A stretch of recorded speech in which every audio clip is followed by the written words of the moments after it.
Frankfort, Kentucky. Kentucky's education commissioner wants the name of every teacher who used a sick day to force 10 school districts to close so educators could protest at the state legislature.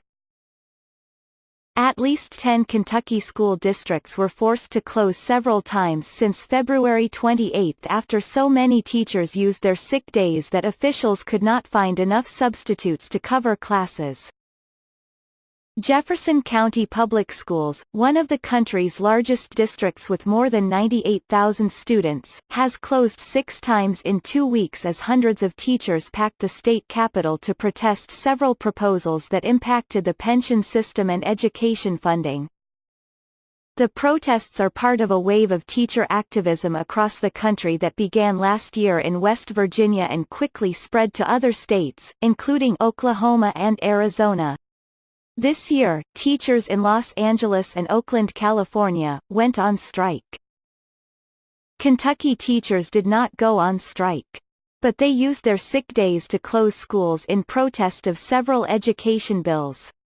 They included a proposal to change who manages the teachers' pension fund as well as legislation that would have indirectly supported private schools with tax credits for scholarship funds. On Thursday, Education Commissioner Wayne Lewis sent letters to 10 school districts, asking for the names of every teacher who used a sick day on the days the districts were forced to close.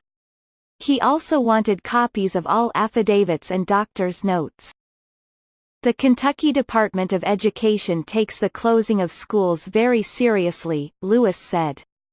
While it is important that administrators, teachers and students make their voices heard about issues related to public education policy, advocacy should under no circumstances be putting a stop to learning for entire communities.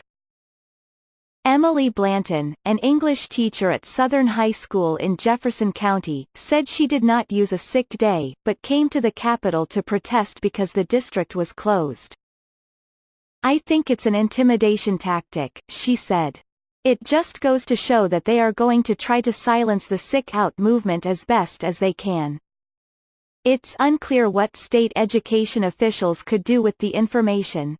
A news release from the Kentucky Department of Education notes state law allows the commissioner access to records of all teachers and has authority to report mismanagement, violation of law, or misconduct to the Kentucky Board of Education.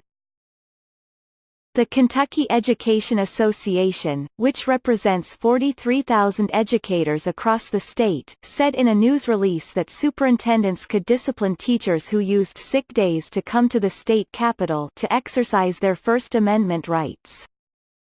"It is our hope that they won't," the association said in a news release. Making educators who are all citizens of this Commonwealth choose between keeping their livelihood and exercising their constitutional rights is despicable.